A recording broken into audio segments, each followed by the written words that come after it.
morning, grade 4 Atis. Okay, so before anything else, may I request you all to please stand for our opening prayer. Please lead the prayer in thy Carmel. In the name of the Father, the Son, of the Holy Spirit. Amen. O Lord, please be by my side. Help me and teach me my lesson for today. Guard my going and coming to school. Amen. In the name of the Father, the Son, of the Holy Spirit. Amen. So before going for this, I want you to pick up the pieces of paper under your chair and arrange your chair. Again, good morning, grade 4 Ahis.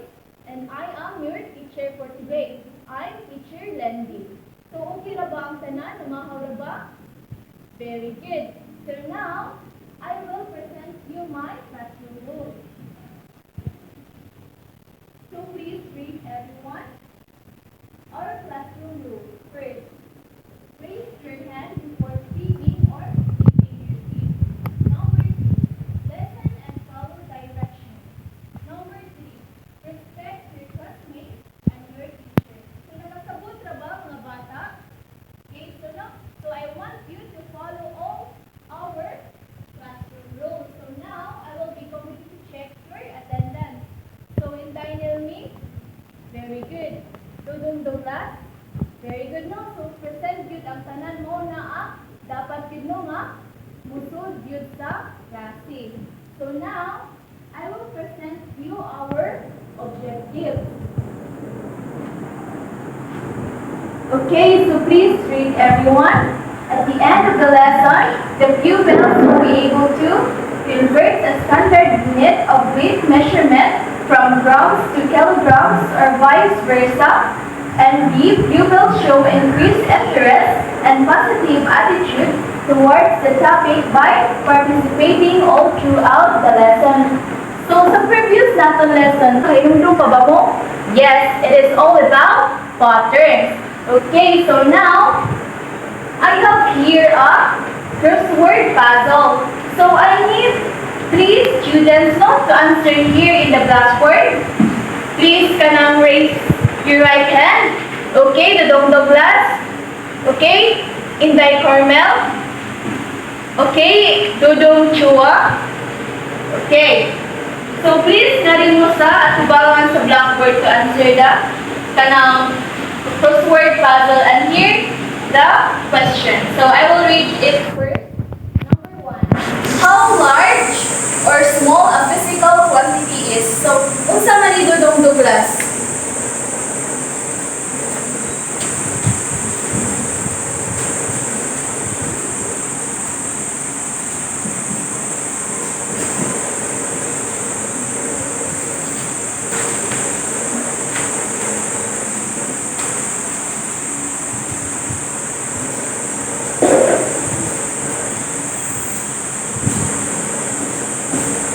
Okay, so unsa man ang imo nasuwat ya Dudong Douglas? Bali ko basahan. Measurement. No, very good. So atong tagaan si Dudong Douglas o wonderful clap. 1, 2, 3, 1, 2, 3, wonderful, very good. So number 2, basic unit of mass. So please come here in the front, Dudong Chua.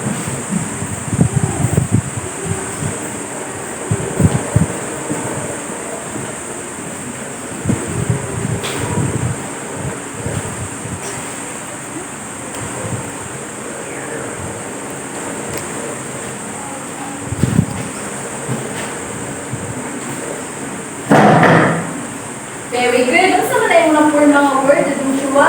Kilogram. Yes, very good. So, atong tagaan si Dudong Chua o very good clap. 1, 2, 3. 1, 2, 3. Very good, very good, very good. Very good. So, the last one is a metric unit of mass equal gram to 1,000 of a kilogram. So, please come here in the front, Inday Carmel.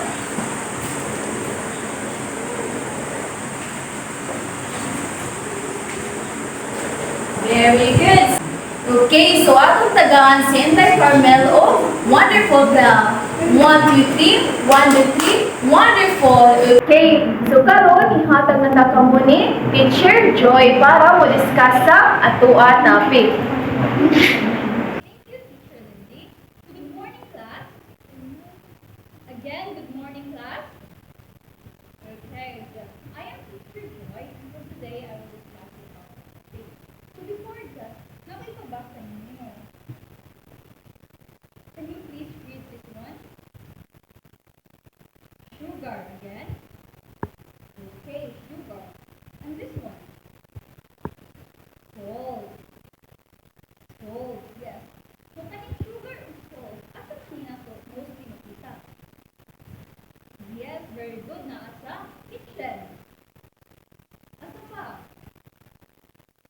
drug sa market o sa merkado nyo na ang salt and sugar. So, ito may gamitan sa salt and sugar. Yes, ang timpla sa sugar or ang salt ay para sa food. Yes, good. Okay, so what do you think ang mas heavy or mas bukas? Ang salt na 1,000 grams or ang rice na 1 kilo? Sige, tagalan ninyo. Salt na 1,000 grams or ang rice na 1 kilo. Nasa ang mas bukas? Okay, so before natin yung ma-discover kung asa ang mas bukas, ako sa ito nito. Ninyo ang ating lesson for today. Our lesson for today is all about measuring objects using measuring units in grams and kilograms. So, basta mo lang ang aking pa, o tanan ninyo ay na-ay word na kilo and grams. Yes, so, na ako'y idala din eh. Kung man siya? Yes, timbangan. Kung may naa sa timbangan? Na ay? Yes, na ay numbers mo. Dahil na kayo numbers. 1, 2, 3, 4, 5, 6, 7, 8, 9, and 10. Kung na-apoy, mga 1, 4, 1, 2, 3, 4. No. Yes, so, asa man dapat din ang 1 kilo?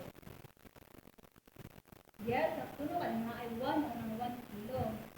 So, ang tungo na ito, ito lang ng gram. Asa man na dapat ng gram? Yes, very good. Kanang gagmay sa mga linya, before maabot sa 1 kilo, mauna ka ang gram. Yes, very good. Pila ang pagdato niya na arin ha? Na ay? Yes, 10. So, in order for us na makaabot o 1 kilo ang ating itimbang, mag-skip count ka ha. So, mag-skip count sa 100. 100, 200, 300, 400, 600, 700, 800, 900, and yes, 1,000. So, which means, kailangan na to og, yes, kailangan na to og 1,000 grams para maabot sa og 1 kilo. So, very good no. So, naabot ang 1 kilo, susod sa 1,000 grams. Very good. So, asa man ang mas bukas? Ang sugar, ganina? Or I mean, ang rice na 1 kilo? Or ang salt na 100 grams? Yes, parehas ra no. Kay, di ba, so ganina nga, 1,000 grams kay equivalent to 1 kilo. Very good. For example, na ako yung rice, bukas yung sinaw na das na bukas. Patong itimbang. Nakabot ba isang kilo? Yes, very good. Nakabot ba isang kilo? Yung kaling salt na dala ng teacher. Nakabot ba isang kilo? Wala. Wala, no. Grams na siya. So, mas bukas ang isang kilo. Kung ano na ato investigate, no? Pila ka grams na ang kilo, pila ka kilo ang masuka, pila ka grams, 20,000 grams, no? So, para may bukas na ito, ano siya? Please read this one. Yes. Multiply 1,000 per kilo grams. Per kilo, kung may gusto naman yung pila ng grams, gusto sa kilo, sila ka kilo. Kailangan natin multiply by 1,000. That's very good. And divide by 1,000 is converting grams to kilo. Kung grams to kilo, atong gamiton kay division or divide nato by 1,000. Okay, again, multiply by 1,000, converting kilo to grams, and divide by 1,000 is converting grams to kilo. Very good. Now, please, panin siya oy i-investigate nato sa mga problem. No? So, please ready your paper and pencils no kay para mag-confuse man sa investigate nyo sila man sa kilo, sila man sa grams, sila sa problem. So, please read. Okay, together.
Very good division. Sige, mag-divide mo.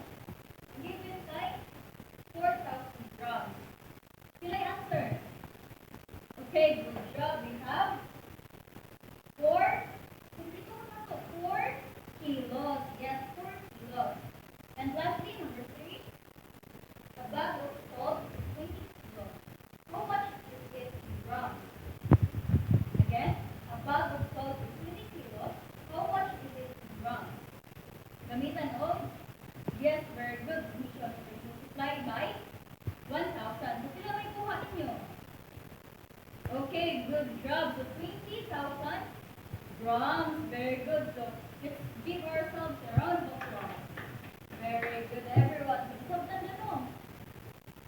Gusto ninyo ibalik isa? Again, multiply by 1,000, converting kilos to grams, and divide by 1,000, converting grams to kilos. So nasabtan na ang tanan. Now, may mga questions? Wala na? Okay. So, karon marunong na tanong for our closing prayer. Okay, marunong na everyone. In the name of the Father, the Son, and the Holy Spirit. Amen. Thank you, Lord, for the great things that you have given me. Thank you for relying on me. Thus, and protect me now and forever. Amen. So, before mo mula ka, no? Please pick up the pieces of paper and arrange in your chair. Okay, goodbye, everyone. Okay, thank you